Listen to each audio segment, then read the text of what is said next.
On y va. Alors, Bezrat Hashem, que le shiur de Sipur et Masiod dans la nuit après Chatzot, ça amène la délivrance à tout le monde, la refoua, la guérison du corps, de l'esprit, la délivrance, les ivugim, la simcha, la délivrance de Amalek. Alors dans notre compte, là on va faire la dernière petite explication qu'on a sur le compte, c'est-à-dire je peux être petite dans la longueur, et ensuite Bezrat Hashem on va commencer le 5e compte. Vous vous rendez compte, on a déjà fait 4 comptes, c'est extraordinaire, on a fait pratiquement le tiers des comptes. Venase bno melech veitchil noga medina beyad rama. Donc on avait vu dans le conte que le premier roi, il dirigeait le pays avec une main forte et qu'il y a eu un complot pour le renverser. Donc son fils, il s'est dit, puisque mon père a fait comme ça, donc moi je vais diriger le pays avec une main molle, c'est-à-dire et pour qu'on me laisse tranquille. Et son fils, à lui, il a repris comme son grand-père, avec une main forte.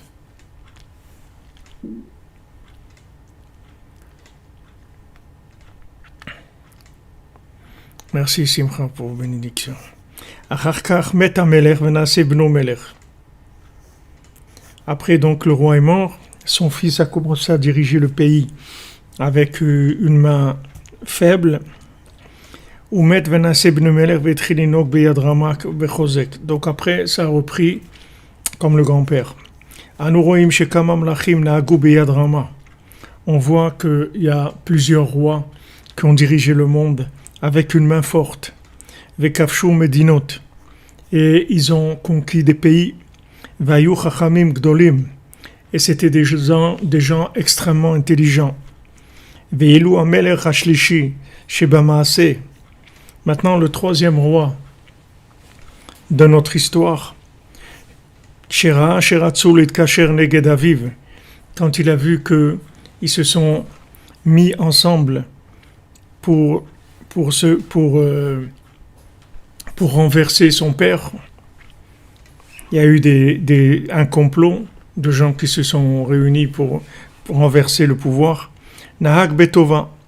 Et donc il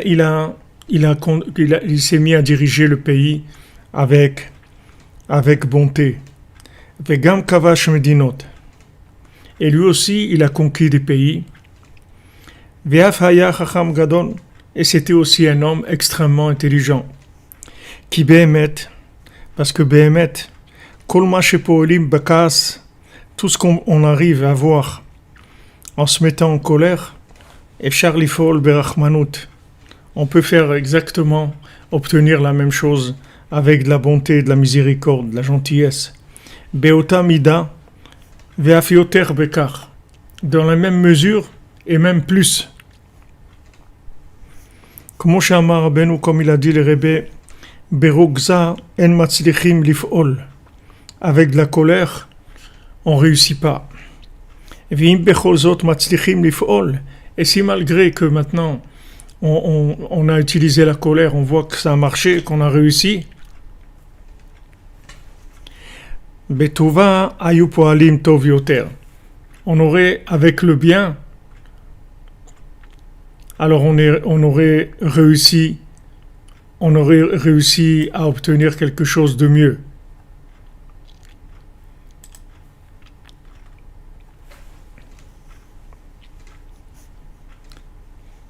Ki ben kach ou ben kach, efshar lifol chokhma ve'ashirut. Parce que ça soit avec de la colère, c'est-à-dire avec de la rigueur, avec de la dureté, ou que ça soit avec de la bonté, avec les deux, on peut réussir de la sagesse, de la richesse, c'est-à-dire conquérir des pays. Merci Memana Alian pour le Mishkan, merci. Qu'Hachem vous bénisse. Que ça soit de la chokhma, de la sagesse, ou que ça soit de la richesse, c'est-à-dire conquérir des pays, on peut obtenir les mêmes résultats, que ce soit avec la force ou que ce soit avec la gentillesse et la miséricorde. Rak saïch leler berachmanut. Il faut aller avec miséricorde et bonté. וזה נאמר הם בנייני הנהגת הבית הפרטיים של כל אדם וכל דבר. Et ça c'est quelque chose c'est une clé générale dans la vie. C'est-à-dire on a l'impression des fois que si on met un coup de pression, qu'on met de la rigueur, alors on va réussir, on a une entreprise, on a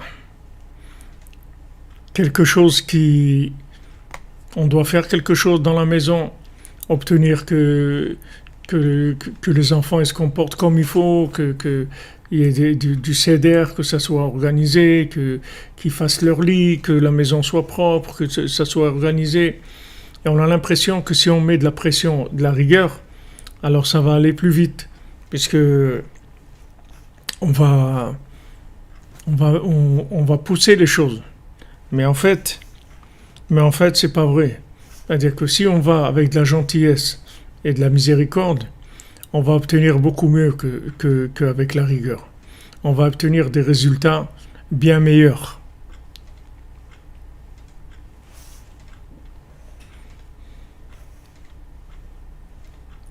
Comme tu dis, notre cher pilier de la Tzedaka, Christophe, brossage de dents obligatoire. Voilà. Tout le monde, on veut obtenir des résultats, on met de la pression. Mais il faut savoir que ça soit pour la maison, ou pour le commerce, ou pour la spiritualité, tout ce qu'on veut, avec soi-même aussi. Avec soi-même aussi, on peut utiliser de la rigueur, de la pression, mais avec la gentillesse et la miséricorde, on obtient beaucoup des meilleurs résultats. Exactement, comme vous dites, la bienveillance, ça soulève des montagnes, avec la bienveillance. Mais on a l'impression comme ça qu'avec de la rigueur, de la colère même, de s'imposer, etc., ça va vous faire bouger les choses. Mais c'est pas vrai. Rabbeinu il dit que on réussit beaucoup mieux si maintenant on utilise la miséricorde et la bonté. Donc ça c'est une des clés que Rabbeinu nous donne dans la vie, que Rabbeinu lui-même il faisait très attention à ça, puisque Rabbeinu s'est toujours comporté avec beaucoup de douceur et de gentillesse, et il n'a jamais mis de la pression. Pourtant, Rabbeinu il avait de quoi mettre de la pression en tant que tzaddik yesod olam, en tant que celui qui amène la solution à l'humanité, de la réparation. Il a vraiment de quoi. Il a vraiment de quoi faire, comme on dit. C'est-à-dire il a des atouts pour dire voilà, il faut mettre de la pression. Ça marche pas. On voit Moshe Rabbeinu, il a frappé le rocher, ça marche pas.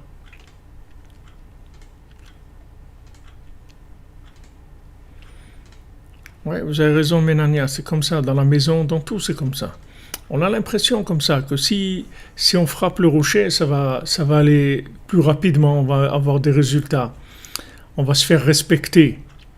Il va y avoir une atmosphère, une ambiance d'autorité. C'est pas vrai. C'est pas vrai.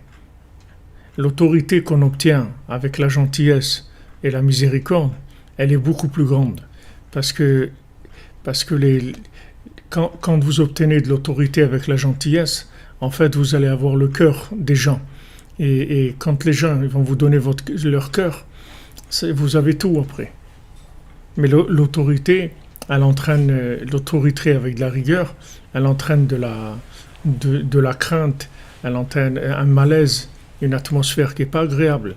Et même si les gens ils écoutent, mais c'est juste momentanément parce qu'ils ont peur ou parce qu'ils ne veulent pas que ça soit trop désagréable, donc ils écoutent. Mais ils sont plus vers la porte de sortie que la porte d'entrée. C'est-à-dire qu'ils sont plus en train de se préparer à partir qu'à rester. Donc on obtient sur, sur une longue durée, on obtient les résultats inverses. Maintenant, Moshe Rabbeinu, il a frappé le rocher. Pourtant, Moshe Rabbeinu, quand il a frappé le rocher, c'est pas que Moshe Rabbeinu s'est mis en colère, il a frappé le rocher. Moshe Rabbeinu, il a utilisé toute la force, c'est écrit dans les Sfarim, il a utilisé toute la force des mérites qu'il avait, de sa grandeur, de sa sainteté qu'il avait. Il a utilisé tous ses mérites pour obtenir des résultats. Maintenant, Hachem il lui a dit, puisque c'est comme ça, alors tu ne pourras pas entrer en Eretz Israël. Mais Moshe Rabbeinu, quand il a frappé le rocher, c'est pas qu'il était en colère. C'est que Moshe Rabbeinu, il a utilisé son mérite pour faire sortir cette eau du rocher, c'est-à-dire amener la Torah. Et en fait, cette Torah qu'il a amenée, il n'a pas pu rentrer en Eretz Israël, parce que Eretz Israël, c'est que de cadeaux, c'est cadeaux gratuits. C'est-à-dire que quelqu'un, Otsar Matnat Chinam, c'est des cadeaux gratuits.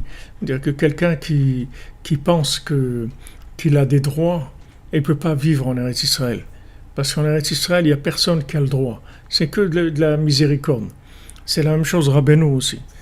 Pourquoi Rabbi Nathan, il a tellement peur? Il demande toujours à Rabbeinu de fermer le sac chaque jour qu'il est Breslev. Il est heureux.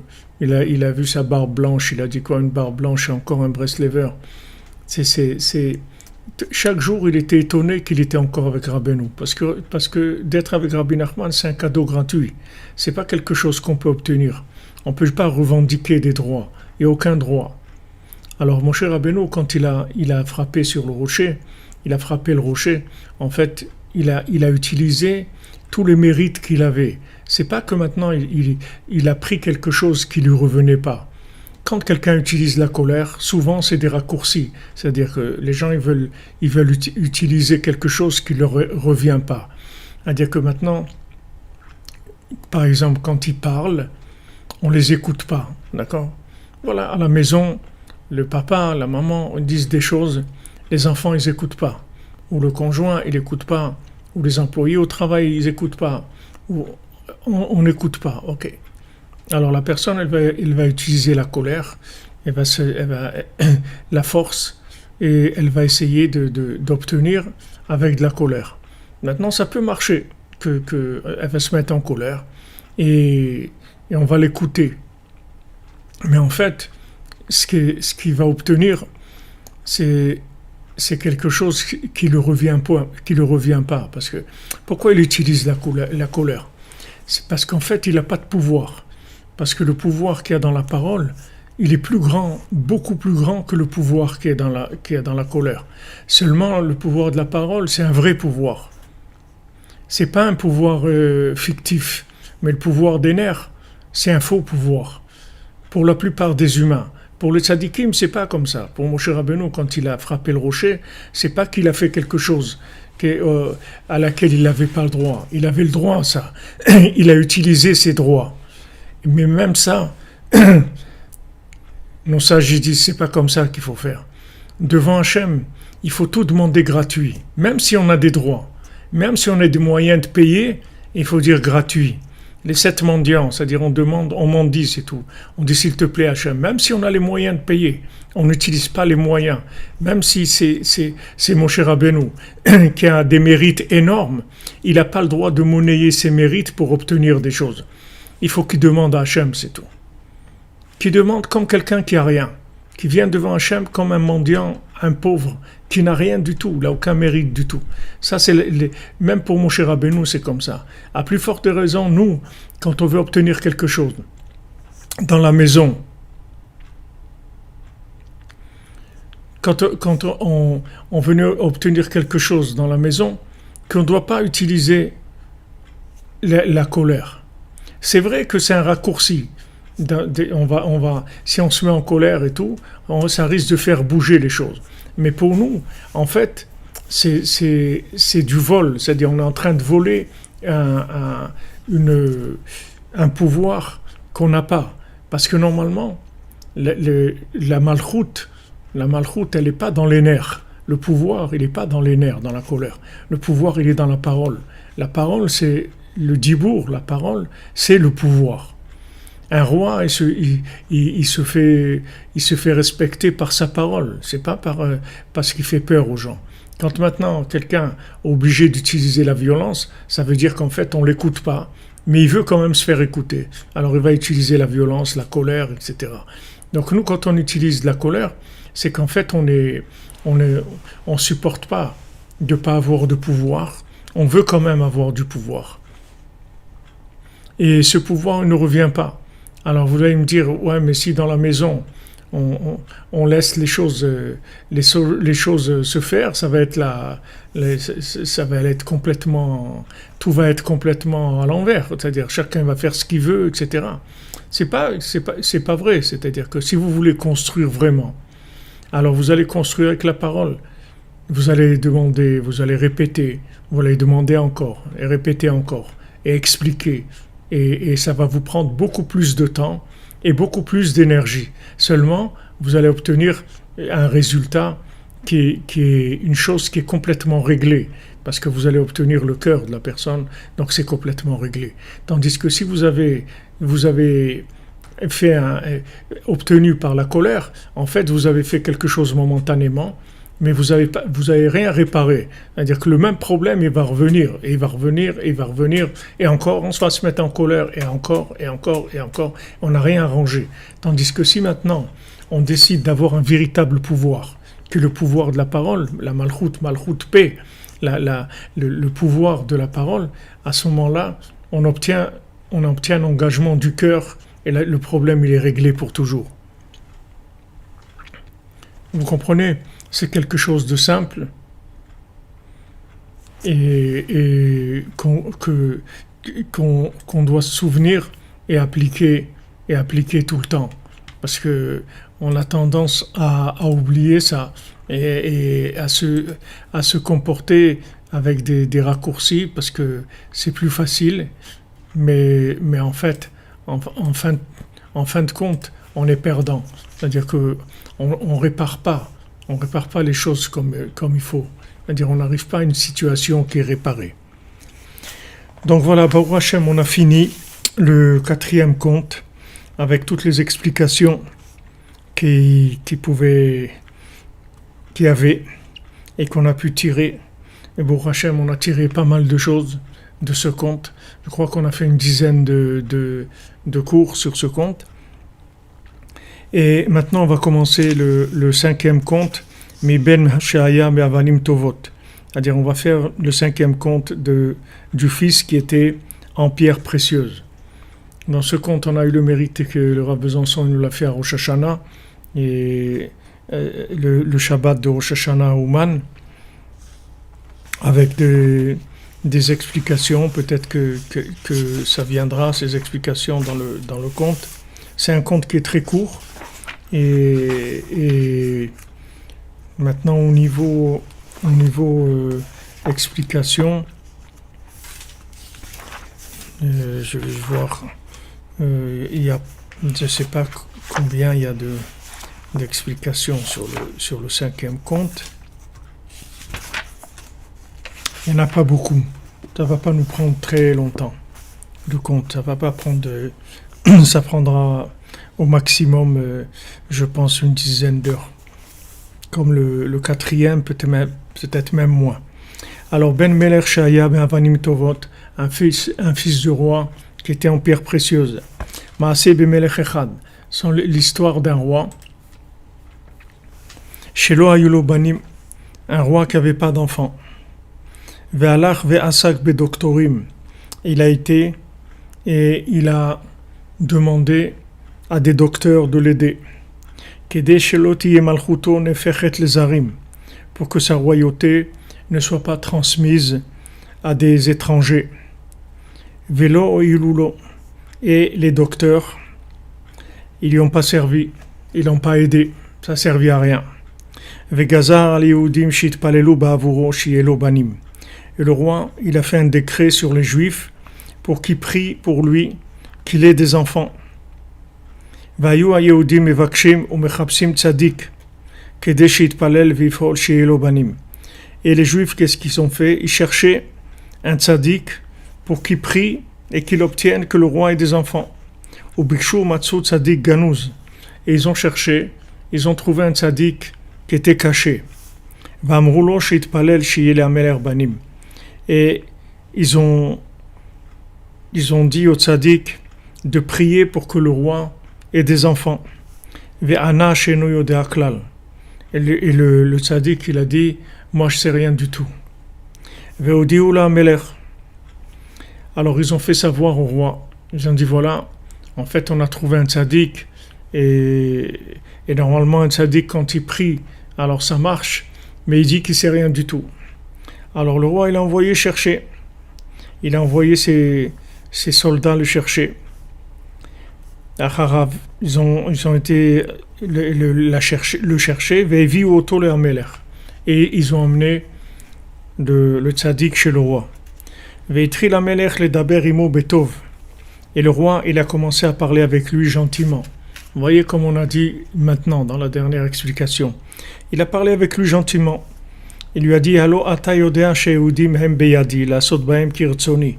Il dit, tu sais très bien que la communauté juive est entre mes mains et je peux faire d'eux ce que je veux. Alken ani mevakesh mimcha betov.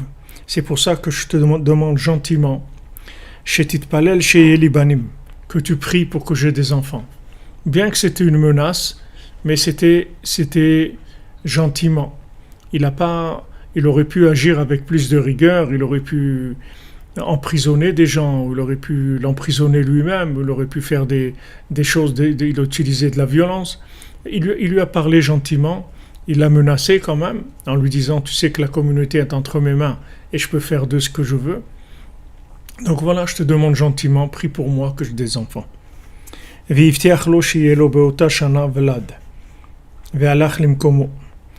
il a promis au roi, il a dit, cette année vous aurez un enfant. Et il est retourné à sa place. Ve'alda malka bat. Et la reine, elle a eu une fille. Va'ita ota bat malka yefet toar meod. Et cette princesse, elle était extrêmement belle. Ukshaita bat arba shanim. Et quand elle avait 4 ans, Aïta yechola kol ha-chokhmot. Elle connaissait déjà toutes les sagesses. Ve'lezamer beklishir. Elle savait jouer des instruments de musique. Va'ita yodat kol ha-leshonot. Elle connaissait toutes les langues. Elle connaissait 70 langues. Vayu nosim lachim mikol ha-medinot lir'ota. Et il y a des rois qui venaient du monde entier pour voir cette fille-là, qui en même temps elle était belle, en même temps elle connaissait toutes les sagesses, en même temps elle savait jouer d'instruments de musique, elle parlait toutes les langues, elle avait que 4 ans.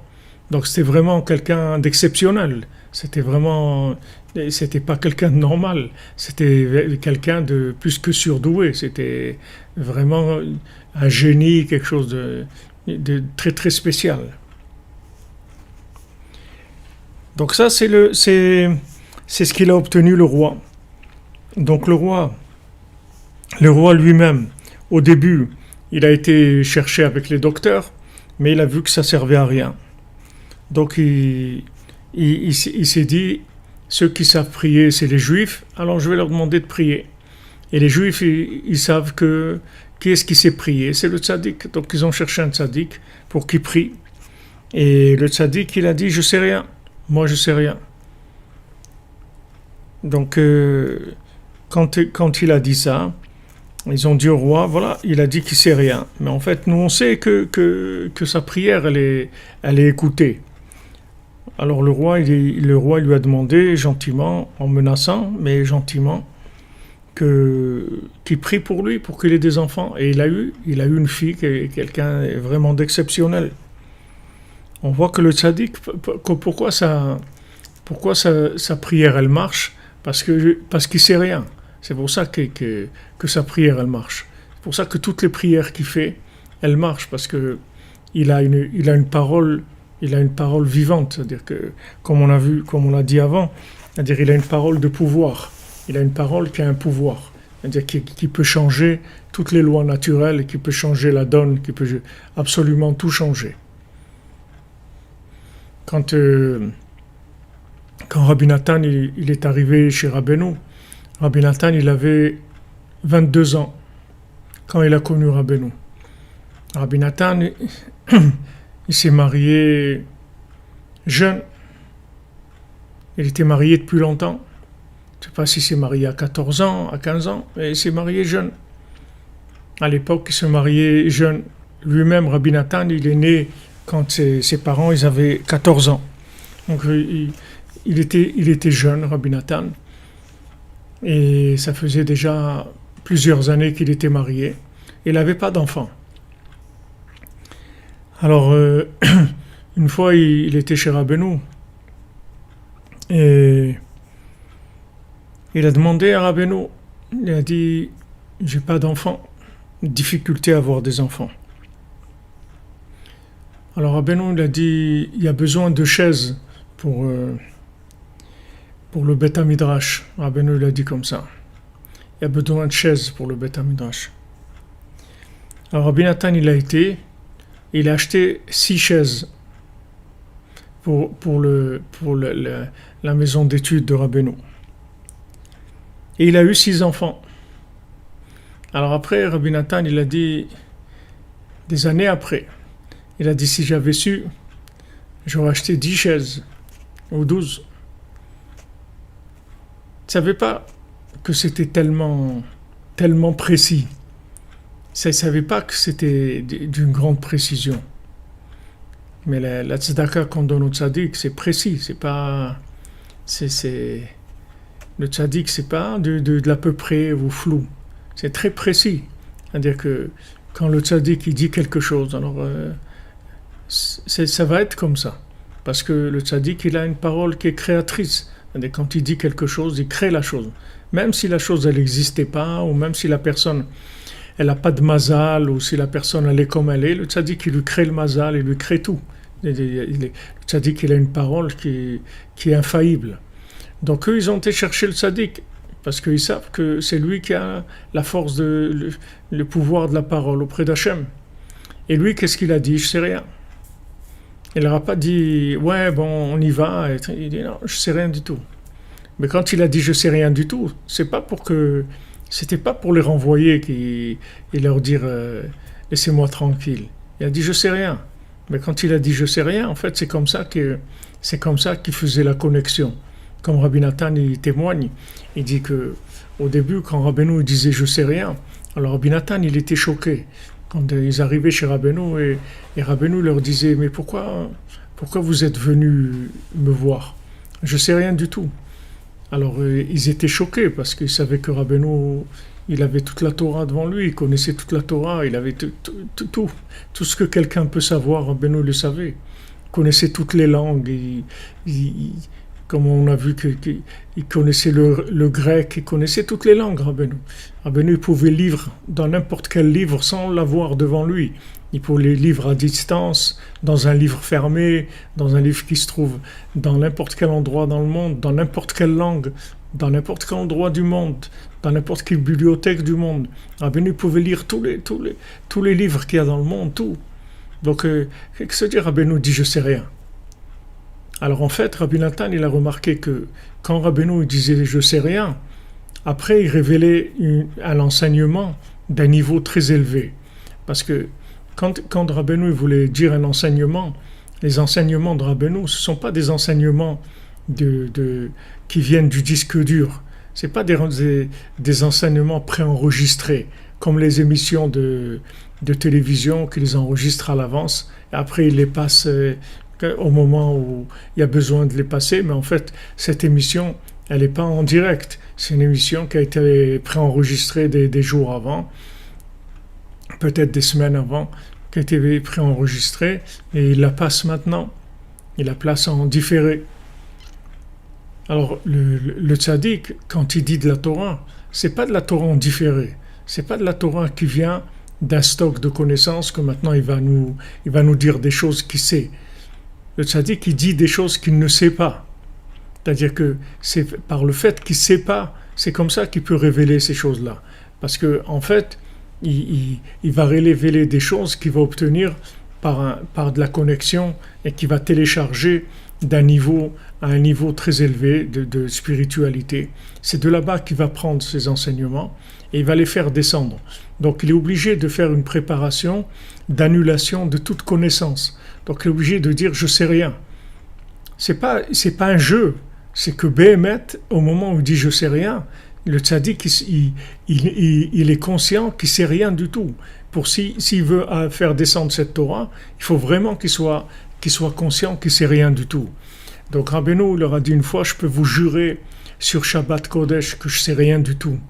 Et c'est comme ça que Rabbeinu faisait descendre les enseignements. Après, il disait des enseignements très élevés.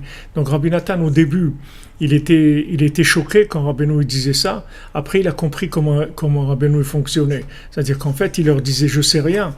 Mais c'est pas pour pour vous dire je sais rien du tout, et qu'est-ce que vous faites là, je sais rien du tout, etc. C'est pas un jeu, c'était sa façon de pouvoir faire venir vers lui un enseignement d'un niveau extrêmement élevé, qui supportait pas la moindre connaissance. C'est-à-dire la moindre connaissance aurait été un frein pour cet enseignement. Et ça, c'est valable pour toute la vie, tout ce monde, il fonctionne comme ça. C'est-à-dire que si maintenant on sait rien de nous-mêmes, c'est-à-dire on se considère comme quelqu'un qu'on ne connaît pas, c'est-à-dire on ne se connaît pas nous-mêmes, on ne connaît pas nos forces, on ne connaît pas nos capacités, on est capable de faire des choses extraordinaires, des choses merveilleuses. Mais en fait, le fait qu'on se connaît, on croit qu'on se connaît. Le fait qu'on se connaît, alors on met des limites, on se met des limites. Et ces limites-là, on évolue dans ces limites-là.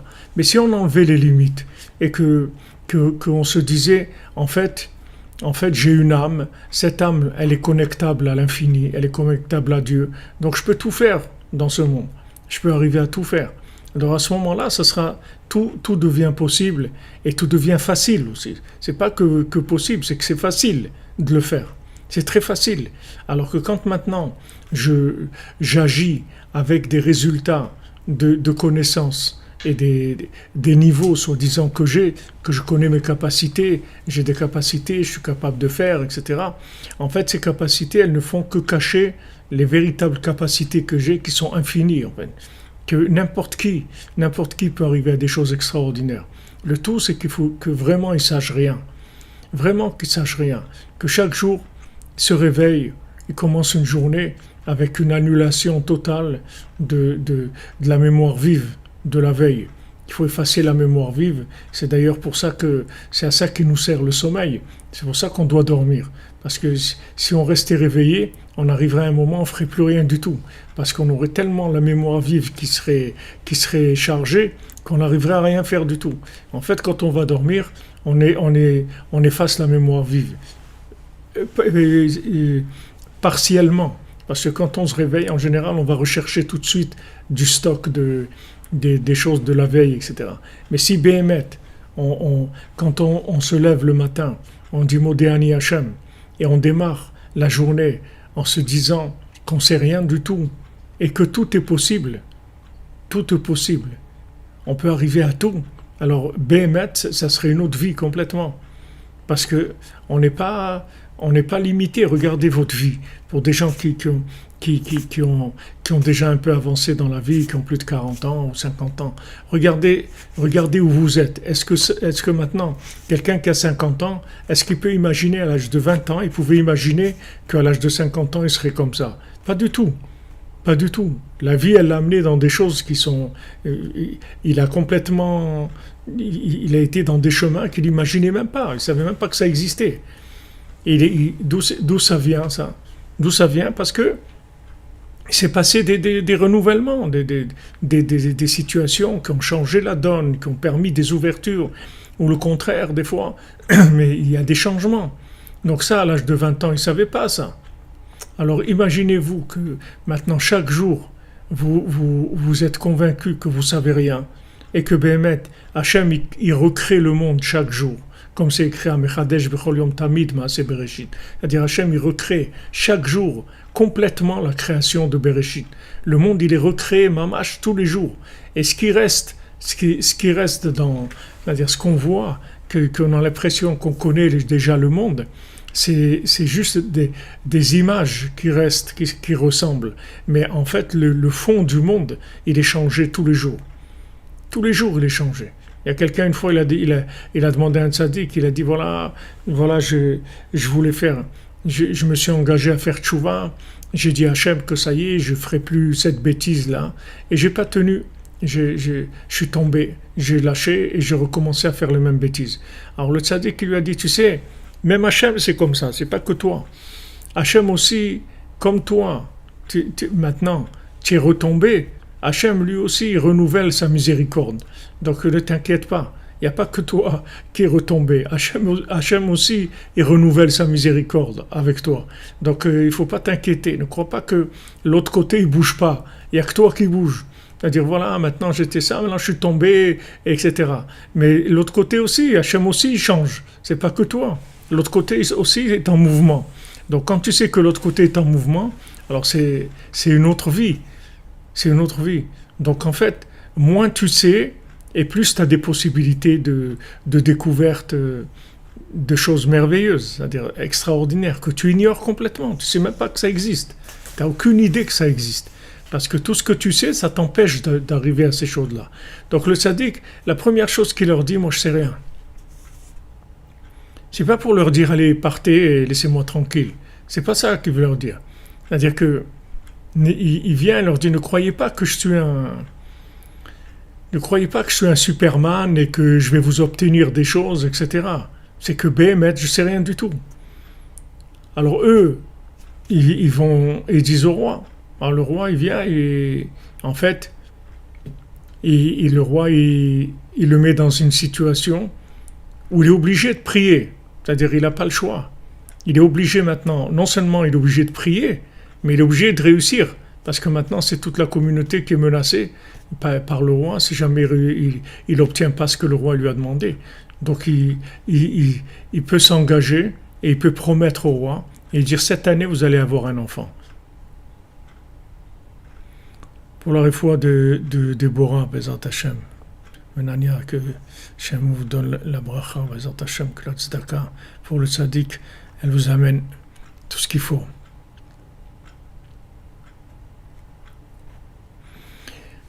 Voilà, comme vous dites, Sandrine, il ne sait pas. Et pourquoi il ne sait pas? Parce qu'il sent que ça descend d'en haut. Mais pourquoi ça va descendre d'en haut? Parce qu'il ne sait pas. C'est parce qu'il ne sait pas que ça descend d'en haut.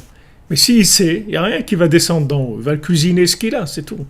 Mais s'il dit « je ne sais pas », alors il peut arriver à obtenir tout ce qu'il veut. Il peut obtenir tout. Il peut y avoir des miracles, des choses merveilleuses. Parce que Béhémet, il ne sait rien. Donc il annonce uniquement les conditions qui sont l'optimisation, les conditions optimisées pour la prière. Il dit voilà, les conditions optimisées pour la prière, c'est que je ne sais rien. Ça, c'est les conditions. Donc, de là, après, il peut dire au roi, cette année, vous allez avoir un enfant. Comment il peut s'engager comme ça? Que de dire au roi, cette année, vous allez avoir un enfant. Et si Chas v'Shalom, ça ne marche pas, qu'est-ce qu'il va y avoir? C'est une catastrophe. Donc, comment il s'engage comme ça? Parce qu'il est devant le roi, il peut pas dire quelque chose et après, si ça Chas v'Shalom, il n'y a pas, ça va être une catastrophe, ça va être terrible. Mais il est sûr de lui. Pourquoi il est sûr de lui? Parce qu'il ne sait pas. Donc comme il ne sait pas, il est sûr que Hachem il va faire cette chose-là. Ce n'est pas lui qui va le faire. C'est le fait que maintenant il se considère comme complètement ignorant. Alors de ça, il va obtenir que Hachem il va intervenir et il va résoudre le problème. Donc il a l'audace de pouvoir dire cette année vous allez avoir un enfant. Pourquoi il est sûr de lui? Parce que ce n'est pas de lui qu'il est sûr. Il est sûr que par son ignorance, il va obtenir l'intervention divine. Justement parce qu'il est dans une situation où il se considère que dans une ignorance totale. Donc de ça, il peut obtenir tout d'Hachem. Donc il s'est préparé, c'est une mise en condition. Refoua Shlema pour Hector Chai Ben Marie. Ah oui, c'est tout le monde pareil dans un Tovieku.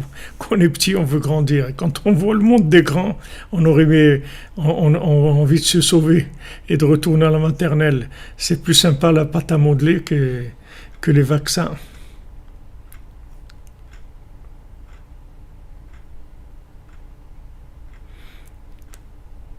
Si vous voulez obtenir tout d'Hachem, il faut vraiment prier pour être conscient que vous savez rien du tout. Et à ce moment-là, vous pouvez tout obtenir. Merci Jérémie. Hachem te bénisse. Tzedaka pour Rabbeinu. Rabbeinu t'amène tout ce que tu as besoin dans la facilité. Donc maintenant, c'est pas uniquement qu'il a obtenu un enfant, qu'il a obtenu un enfant. Et le roi, il a eu une fille exceptionnelle, c'est-à-dire c'est un être exceptionnel, c'est pas un être normal, c'est un être d'un niveau exceptionnel, il venait du monde entier pour l'avoir, c'est un chidush olami, c'est-à-dire c'est quelque chose qui vient de comment une fille de 4 ans, elle parle 70 langues, elle connaît toutes les chormot, elle joue des instruments de musique, c'est quelque chose que c'est jamais vu dans le monde, c'est un chidush extraordinaire, Il a obtenu ça parce qu'il savait rien, c'est tout. Il ne sait rien.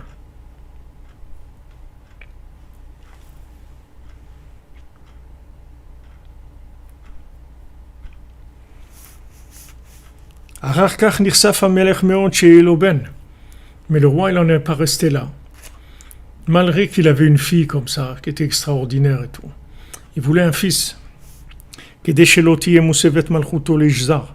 Parce qu'il ne voulait pas que sa royauté, elle soit liée avec un étranger, puisque maintenant il a une fille, c'est bien. Mais cette fille va se marier avec quelqu'un qui n'est pas de la famille royale. Alors, sa royauté, elle va aller dans une autre famille. Et le roi, il ne voulait pas ça.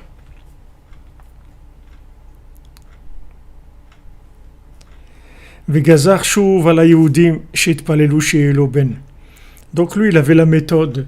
Il a refait un décret sur les Juifs qu'il veut avoir un fils. Et il cherchait, donc les Juifs, ils ont été chercher le tzaddik, ils l'ont pas trouvé, il était décédé déjà. Ou bikshuod, ils ont cherché encore, ils ont trouvé un autre tzaddik caché, et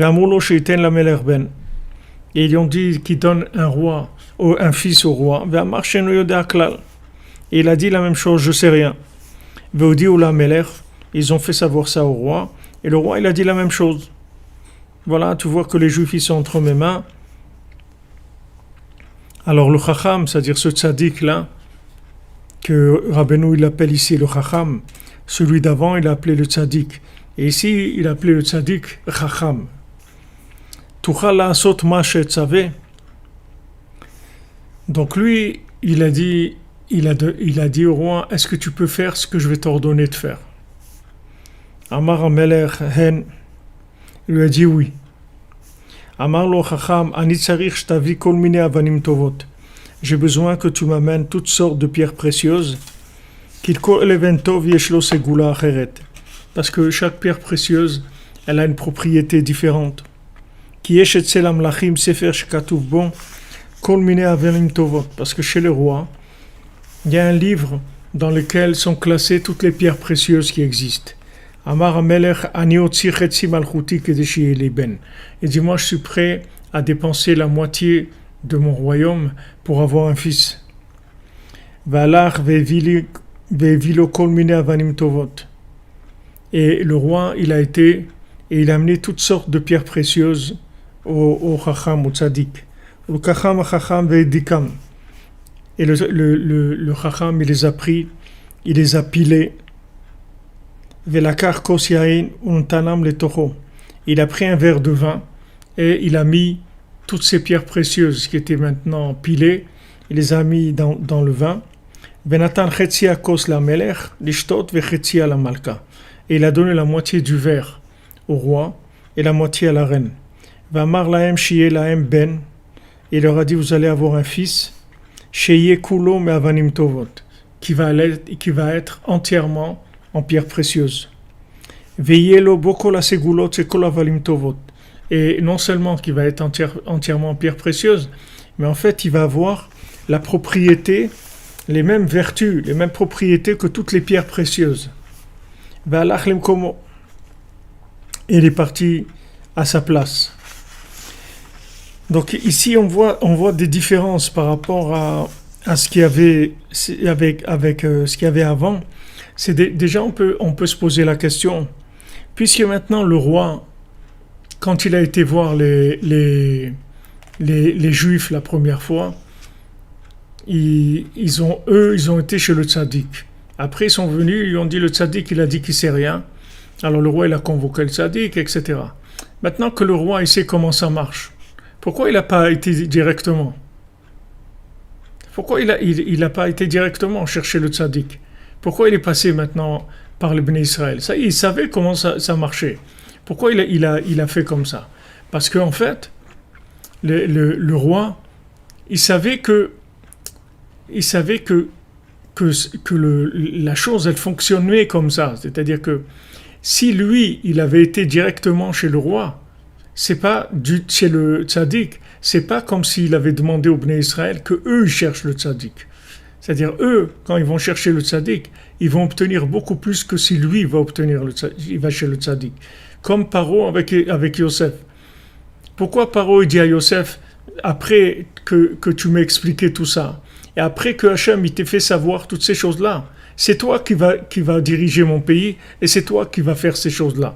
Alors que maintenant, Yosef, quand il lui a donné le conseil, il lui a dit, regarde, tu vas prendre quelqu'un capable qui va faire ça. Donc il aurait pu, Paro, se débrouiller tout seul. Prendre quelqu'un qui fasse le travail de Yosef, parce qu'en fait c'était un travail de gestion, c'est tout. Il fallait savoir juste gérer les choses et gérer le pays, et ça n'importe quel gestionnaire, il était capable de faire ça. Mais Paro, il a compris que c'était pas comme ça que ça fonctionnait. Il a compris que en fait, la personne qui a amené le conseil, c'est la personne qui est capable de faire que le conseil va marcher. Donc c'est pour ça qu'il a demandé à Yosef d'intervenir. Ici, le roi, c'est la même attitude qu'il a. C'est-à-dire que maintenant, il sait que c'est le rapport qu'il y a entre le Ham Israël et le Tzaddik, c'est un rapport intime entre eux.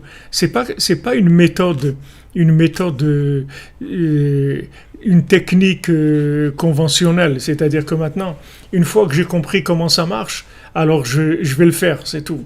Ah, j'ai compris. En fait, eux, qu'est-ce qu'ils vont quand je leur demande de prier, en fait, ils vont chez le tzaddik et lui demandent de prier. Ça, j'ai vu comment ça marchait. Donc, je vais aller directement chez le tzaddik, je vais lui demander de prier. Non, ça marche pas comme ça. Ça marche pas comme ça. C'est-à-dire qu'il y a une hiérarchie de tzimtzumim, c'est-à-dire de contraction de la spiritualité. Et cette hiérarchie-là, il faut la respecter. Sinon, la chose ne marche pas. Sinon, la chose, elle ne marche pas. C'est-à-dire que si maintenant, il avait été directement, lui, chez le tzaddik, même si, disons que le tzaddik, il n'était pas mort, il aurait trouvé le même tzaddik et tout, ça n'aurait pas marché. Parce qu'il fallait que la demande de l'éveil d'en bas, il se fasse par les gens qui sont concernés par le tzaddik. C'est-à-dire, c'est ces gens-là qui vont demander au tzaddik de prier pour le roi. Le roi, il peut pas aller en direct. Maintenant, une fois que eux, ils ont demandé au tzaddik de prier, après le roi, il peut venir et dire au tzaddik, voilà, il faut vraiment prier pour que j'ai un enfant, etc. Mais c'est eux qui ont réveillé le tzaddik pour prier pour la chose. Après, le roi, il est venu, il a dit quelle était sa demande. Mais le rapport s'est fait dans une hiérarchie de tzimtzumim, de contraction, de récipients et de lumière. C'est-à-dire qu'on est obligé de passer par ces étapes-là. On ne peut pas brûler des étapes. Parce que si on brûle une étape, ça ne marche plus après. Alors on peut s'étonner que ça ne marche pas. Et on ne comprend pas des fois pourquoi ça ne marche pas. Parce qu'en fait, on n'est pas passé par l'étape qu'il fallait. Même dans l'autre monde, on voit qu'il y a eu il y a eu Rav Shimshon Meaya, Rav Shimshon de la Forêt, qui a raconté que en fait, quand il est arrivé de l'autre côté, il a demandé à aller chez Rabbeinu, il est allé chez Rabbeinu, et Rabbeinu il a vérifié dans son classeur, dans son livre, que c'était bien quelqu'un qui faisait partie de ses élèves, etc. Mais il dit là-bas que c'est que Rabbi Nathan qui pouvait l'amener chez Rabbeinu. Il ne pouvait pas aller directement. Il était obligé d'aller chez Rabbi Nathan, et que Rabbi Nathan, il a chez Rabbeinu. Maintenant, si vous voulez, aujourd'hui, quand on étudie les livres de Rabbi Nathan, c'est lui qui nous traduit Rabbeinu, si vous voulez. C'est-à-dire, nous, on ne peut pas aller directement chez Rabbeinu. C'est-à-dire, même si on prend l'Écoutez Moharan et on étudie l'Écoutez Moharan, on ne peut pas comprendre de l'Écoutez Moharan si le l'Écoutez Moharan, on l'a pas connecté avec Rabbi Nathan. C'est pour ça que beaucoup de Breslevers, des grands Breslevers comme Rav Nachman, Rav Shmuel Shapira, des gens qui étaient des grandes sommités de Breslev, ils disent que en fait l'obligation d'étudier les livres de Rabbi Nathan aujourd'hui, elle est plus grande que l'obligation d'utiliser les livres de Rabbeinu. C'est-à-dire, c'est plus important d'étudier le Likutei Halachot que d'étudier le Likutei Moharan. Parce que le Likutei Halachot, c'est un tzimtzum de Likutei Moharan, et ça, on a l'accès. On a l'accès. Le but, c'est d'arriver au Likutei Moharan. Seulement, on passe par le tzimtzum de Rabbi Nathan. Et le tzimtzum de Rabbi Nathan, c'est le lunaire, si vous voulez, de Rabbeinu. Donc, il nous donne accès. Donc ici, c'est la même chose. Voilà, comme vous dites, rigueur romain, on passe par le Talmud pour aller chez le maître. C'est-à-dire que le Talmud, en fait, c'est celui qui est à notre portée. Le maître, il n'est pas à notre portée. Bien que le maître, il est ouvert à tout le monde. C'est-à-dire, tout le monde peut étudier, écoutez-moi, tous les Sfarim de Rabbeinu, les Sefer Amidon, tous les Purim, tous les livres de Rabbeinu, tout le monde peut les étudier. Seulement, il ne va pas prendre ce qu'il doit prendre, lui, à son niveau. Il est obligé de passer par l'élève, le Talmud. Le Talmud, parce que Rabbi Nathan, c'était le Talmud. Ce n'est pas un Talmud, c'est le Talmud. C'est-à-dire, c'est l'élève, c'est-à-dire celui qui a traduit l'enseignement du maître pour le mettre à la portée du monde. Donc, ici, c'est la même chose. C'est-à-dire que le roi, comme c'était un roi, c'est-à-dire il connaissait le principe de l'étape de la contraction de la lumière. Il savait très bien que lui, il ne pouvait pas aller directement chez le tzaddik, lui demander « voilà, prie pour moi ». Il devait passer par le Ham Israël, et que le Ham Israël, il demande au tzaddik.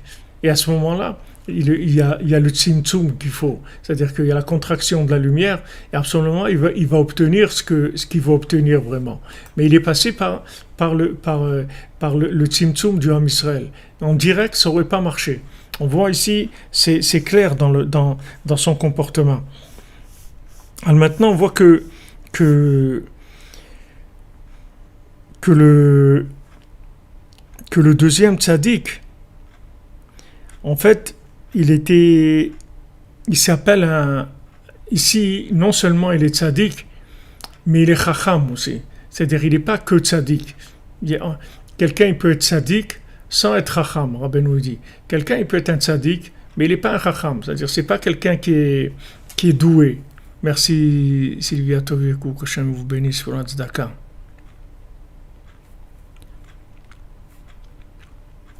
C'est-à-dire que maintenant, ce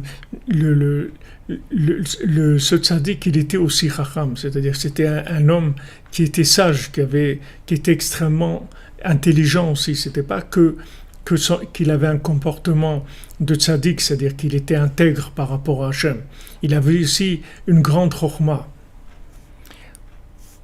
Et donc, il n'a pas dit au roi, bon, ok, cette année vous allez avoir un fils. Il n'a pas dit ça. Il a dit au roi, est-ce que tu peux faire ce que je vais te demander de faire? C'est-à-dire qu'il a demandé au roi de faire quelque chose. Il n'a pas laissé inactif. C'est-à-dire il a fait participer à la chose. Il lui a dit, est-ce que tu peux faire quelque chose? Est-ce que tu peux faire ce que je vais t'ordonner de faire? Il a dit, voilà, il n'a pas dit, et il lui a dit, il lui a pas dit, est-ce que tu peux faire chez Torah la Asot Masha Nivakesh, qu'est-ce que je vais te demander? Il lui a dit, est-ce que tu vas pouvoir faire ce que je vais t'ordonner de faire? C'est-à-dire que le tzaddik, il est venu ici avec un pouvoir. C'est-à-dire, il est venu avec si vous voulez, le côté chacham qu'il avait, c'était qu'il était capable de parler de pouvoir devant le roi. Et il faut oser devant un roi qui vous convoque et tout, de lui dire, est-ce que tu peux faire ce que je vais t'ordonner de faire? C'est pas évident de dire ça à un roi.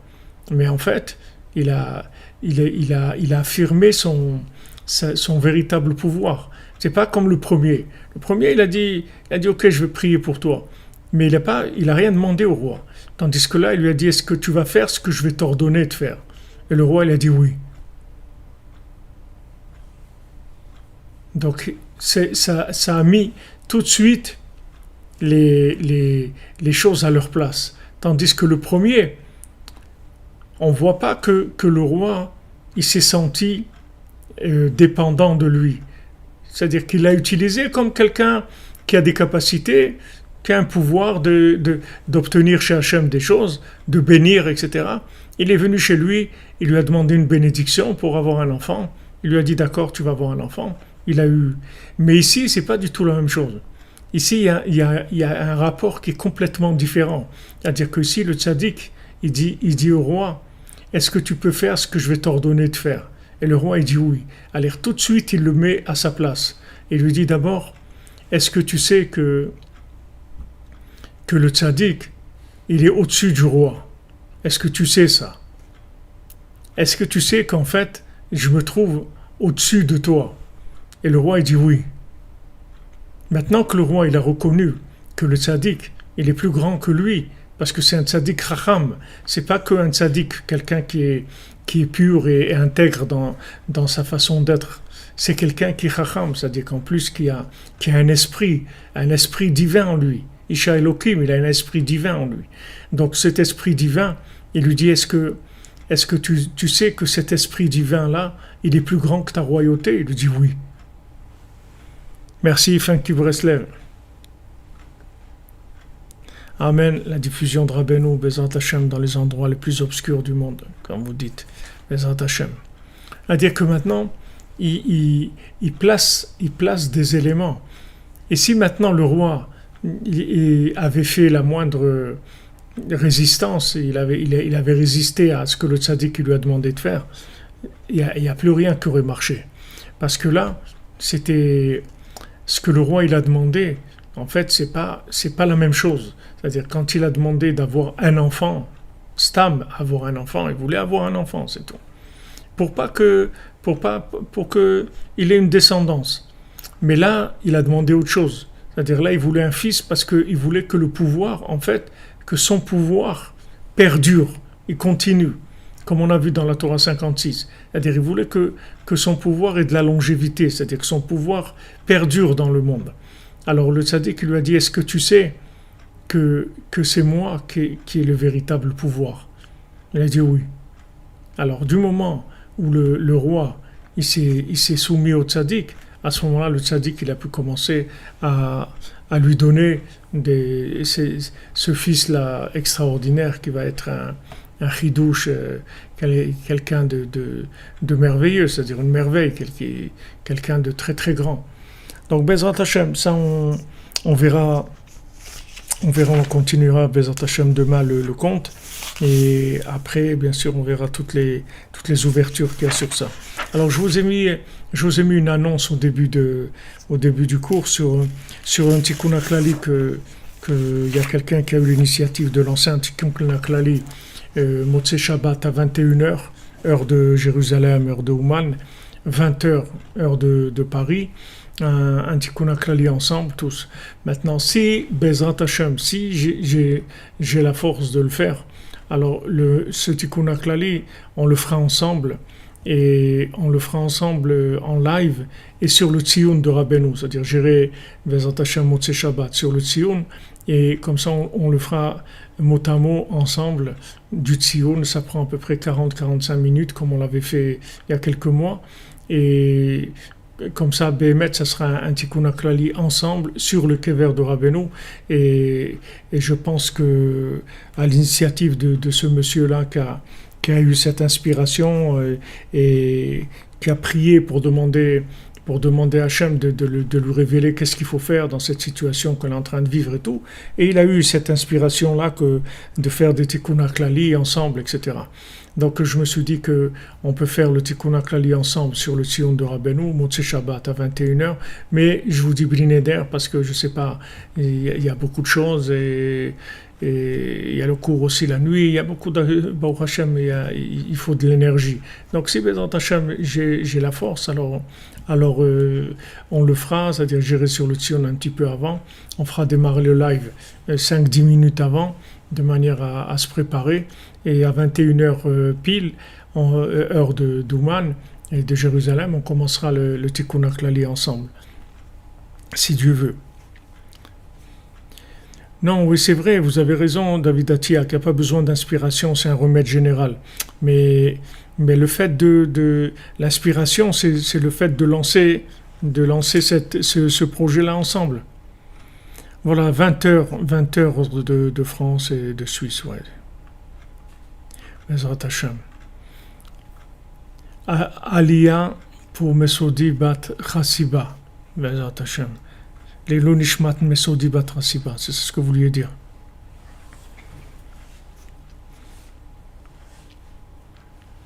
Merci, Rigui Romain, merci. Alors, Bezrat Hashem, on va dire les noms qu'on nous demande de prier pour tous ces gens qui ont besoin de délivrance. Et alors, le cours, on l'a fait pour la Refoua et la Yeshua, la Tzlacha, dans tous les domaines. Et de Esther Yael Batraya, Yachar ben Chassiba Levi, Aïda bat Simcha, Yitzhak ben Rachel Shawat, Dvora bat Hadassah, Eden ben Donia, Sonia bat Habiba, Samuel ben Céline, Gabriel ben Isabelle Kamra, Michael Yosef ben Esther, Elisha ben Raphaël, Daniel ben bat Yvonne, Elsa Manuela Malka bat Patricia Sarah, Franck Messod ben Georgette Yehudit, Yehuda ben Simi, Israël Meir ben Laurence Aliza, Janine Rosi bat Josiane, Ariel bat Raya, Shakira bat Fatima, Sarah bat Fatima, Fatima bat Marjouba, Myriam bat Simcha, Rachid ben Khajila, Lanaya bat Kachina, David ben Esther Bert, Ethan ben Esther, Leila bat Sassiar, Raphaël ben Agat, Yaakov Israël ben Rachel, Israël Natal ben Yochevet, Esther bat Hanina, David ben Sarah, Lital Batrana, Ethan Avraham Mendel ben Thérèse Estrella, Marie Myriam Batalis, Albert ben Catherine, Mathilda bat Sylvain, Suzy Sultana bat Julie, Écoutiel ben Yakot, Isabelle bat Hélène, Cathy Esther Batrana, Eric Nissim ben Nathalie, Léa bat Esther, Milichai bat Rivka, Dolly bat Claire, Chloé Sarah bat Diane, Abraham ben Julie, Don Pierre ben Violette, Israël Isaac ben Fortuné, Dan ben Rosa ben Amour, ben Mazal, Shmonodov ben Zala Cohen, Eliaou Nathan ben Cheveta Cohen, Sandrine ben Janine bat Eglantine, Matityahu ben Dina, Véronique bat Dina, Moshe ben Esther, Israël ben Simcha, Tzviya bat Aïcha, Aïcha bat Chassiba, Ruth bat Aïcha, Ruth Mokoko, Daniel ben Chana, Marie-Claire bat Marie-Claire, Mordechai ben Chana, Esther bat Tamara, Moshe ben Esther, Israël ben Esther, Anna bat Corinne, Jacques ben Esther, Alain ben Esther, Léa bat Simcha, Joseph ben Nathan, Yosef ben Nathan, Esther bat Aïcha, Machlouf ben Chaim, Yaakov ben Estreya, Edith bat Zahara, Sarah bat Ida, Véronique bat Nadia, Zala bat Rachel, Claude ben Marie, Raphaël ben Chana, Bethiel bat Njanjo Ida, Émilie bat Odette Simcha, Jémy ben Laurence, Robert ben Virginie, Didier ben Yosef, Rani bat Sipora, Cathy Salva, Sylvia bat Irène, Laurent et Léa bat Sylvia, Evelyne Chava bat Denise, Laurence Aliza bat Marcel, Eva bat Liliane, Rachel bat Hanina, Eliaou Moshe ben Sipora, Sylvie bat Esther, Chaya Léa bat Yvonne Fortune, Machlouf ben Bert Baya, Chaim Yosef ben Baya, Yaakov ben Levana, Mordechai ben Jacqueline, Victoria bat Perla, Yael bat Perla, Patricia Sarah bat Léa Louise, Sarah Léadré, Moshe ben Baya, Yosef Chaim ben Mesoda, Yitzhak ben Yafa Monique, David Mordechai ben Miriam, Fortuny bat Mezala, Yael bat Ruth, Load Brenda bat Chassiba, Yardena Ziva bat Chassiba, Raphaël ben Rina et Julie, Esther bat Rina, Emmanuela bat Apollonia, Gabriel ben Emmanuel, Ariel bat Chaya, Virginia bat Gila, Michael ben Miriam, Rachamim ben Ruth et sa famille, Léon ben Aziza, Sophie Sarah bat Maximilian,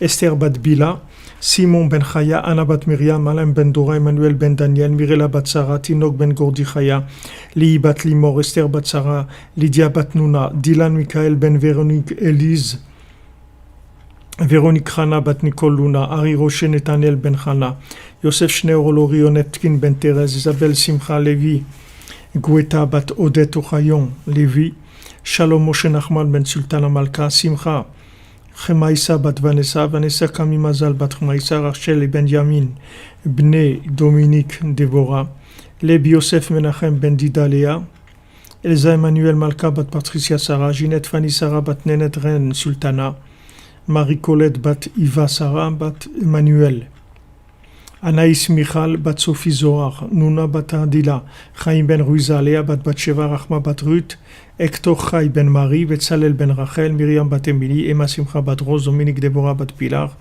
Tamar bat Alice Aisha, Myriam Chana bat Chaya, Alisha ben Deborah Lucie, Abigail Melanie bat Liora, Deborah Myriam bat Corinne Ayala, Mazal Tov bat Chana, Donna bat Zohar, bat Zora, Shlomo ben Esther, Yosef ben Esther, Yael Yoel, Joël bat Rachel, Rebecca bat Nicole Lisa, William Vincent ben Sylvie, Anita William Lana, Patricia Sarah bat Léa Louise, Dov Shmuel ben Sion, Nathan Israël ben Miriam, Anthony Arad ben Virgie Yanar, Nechama Dona Doli bat Miriam, Anna bat Miriam, Véronique bat Nadia, Annette Gnima bat Nanaya, Nicole Perla bat Alice Rachel, Ilandan ben Elsa, Noah Marie ben Elsa, Elsa bat Nathalie, Eva Simcha bat Miriam, Aaron Michael ben Patricia Miriam, Gabriel Yahou ben Patricia Miriam, Binyamin Chai ben Patricia Miriam, Raphaël Frej ben Patricia Miriam, Shmuel Yosef ben Patricia Miriam, Patricia Miriam bat Nicole Perla, Ari Yaakov ben Rachel. Amen. Ilun Nishmat Luna bat Emma. Donc Ilun Nishmat.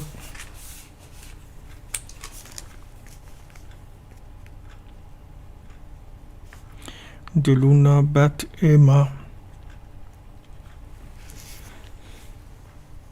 Amen.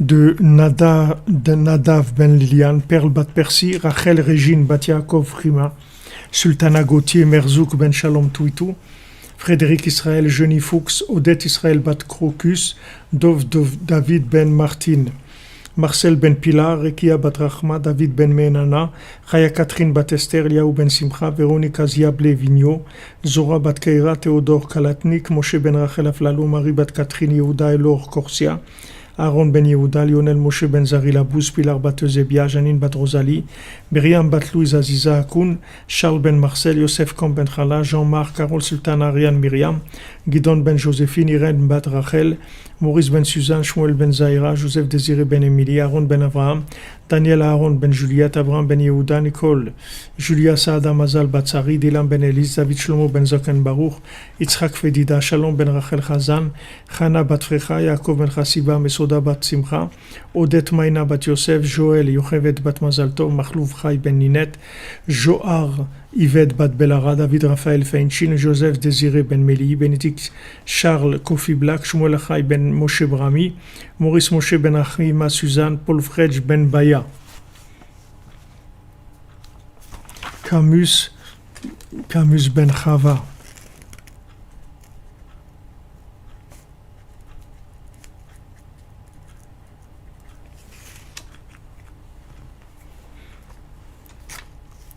Yitzhak ben Naomi, c'est quoi, mademoiselle Rouf, c'est Refoua, Yitzhak ben Naomi.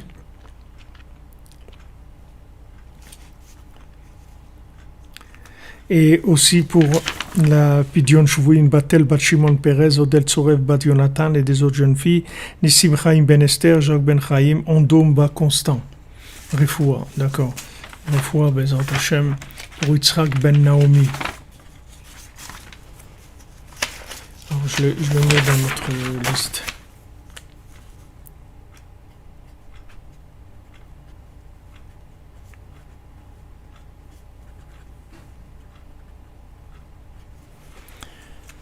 Voilà les amis, bonne soirée. Que des bonnes nouvelles. Et on se retrouve demain à 13h pour le cours. Et voilà, commencer à parler de ce Tikkun HaKlali Motzei Shabbat parce qu'il y a beaucoup de monde qui va participer, Bezat Hashem. Sonia Sarah Batlea. C'est quoi Sonia Sarah Batlea? C'est Refoua que vous demandez? Refoua, d'accord. Sonia Sarah Batlea.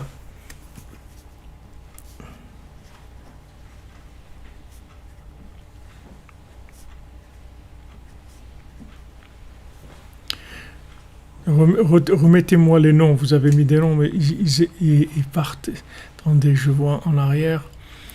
Zera Shel Kayama pour Binyamin Chaim Ben Laurence Aliza et Dana Bat Marina. Bezrat Hashem.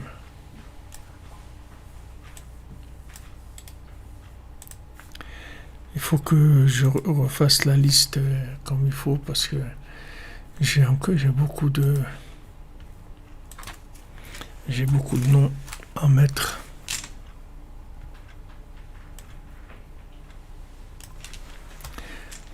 Voilà les amis. Yosef Camus Ben Chava, j'ai noté. Dvorah Léa Batrana. C'est Refoua Dvorah Léa Batrana.